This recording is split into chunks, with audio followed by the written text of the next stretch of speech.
राजकारण असो वा जनतेच्या समस्या, प्रत्येक क्षणावर लक्ष ठेवणारा एकच चॅनल, महाराष्ट्र लाईव्ह न्यूज।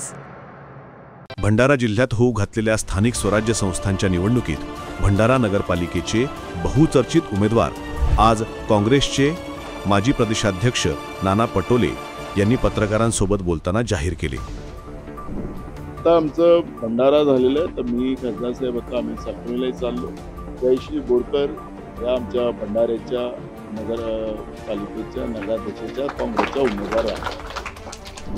या निवडणुकीकरता सौ अनिता धनराज साठवणे, माजी नगरसेविका व महिला जिल्हा काँग्रेस कमिटीच्या अध्यक्ष तथा माजी नगरसेविका जयश्री रवींद्र बोरकर यांचे नाव उमेदवारीकरिता पक्षाकडे होते।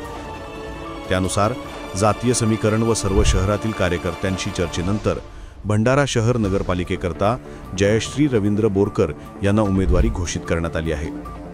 सदरवेळी भंडारा गोंदिया लोकसभा क्षेत्राचे खासदार डॉक्टर प्रशांत पडोळे, उमेदवार जयश्री बोरकर, शहर काँग्रेसचे अध्यक्ष धनराज साठवणे, सुभाष वाडीभस्मे, पृथ्वीराज तांडेकर, विनीत देशपांडे, युवक काँग्रेसचे जिल्हाध्यक्ष पवन वंजारी यांच्यासह कार्यकर्ते मोठ्या संख्येने उपस्थित होते।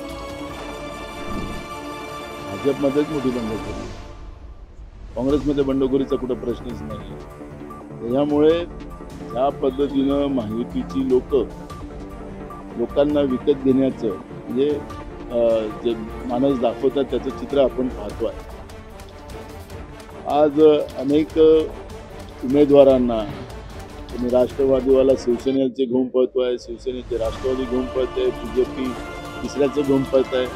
लोकांना पैशाचं प्रलोभन देऊन महायुतीचे नेते एकमेकांना घेऊन पळताना आपण पाहतोय। आता त्यांनी एक आचारसंहिता तयार केली असं मला कळलेलं आहे, कारण की एक शिवसेनेचा नेता सांगत होता की राष्ट्रवादीच्या नेत्यांनी आम्हाला चमकवलेलं आहे की राष्ट्रवादीचा घेतला तर खबरदार, हे असंही तिथं चाललेलं आहे। काँग्रेसमध्ये कुठेही चुकीचं राजकारण आपल्याला पाहायला मिळणार नाही। काँग्रेस एकजुटी नाही, कारण की काँग्रेसचा प्रत्येक कार्यकर्ता हा लोकशाही वाचवण्यासाठी लढतो आहे।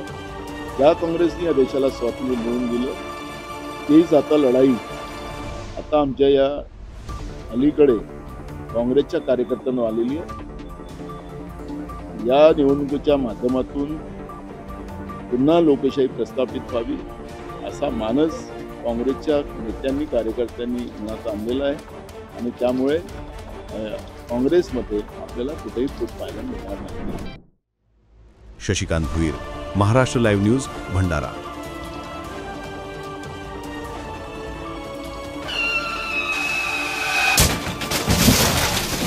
आता गाडीवर मोबाईल नंबर नाही तर इमर्जन्सी QR कोड लावा, जे तुम्हाला अडचणीच्या वेळी मदत करेल।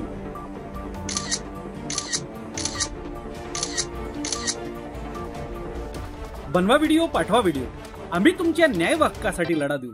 ताज्या बातम्या व घडामोडींसाठी पाहत राहा फक्त महाराष्ट्र लाईव्ह न्यूज। आजच आमच्या चॅनलला सबस्क्राईब करा, शेअर करा, कमेंट करा आणि हो, बेल आयकॉन दाबायला विसरू नका। जय महाराष्ट्र।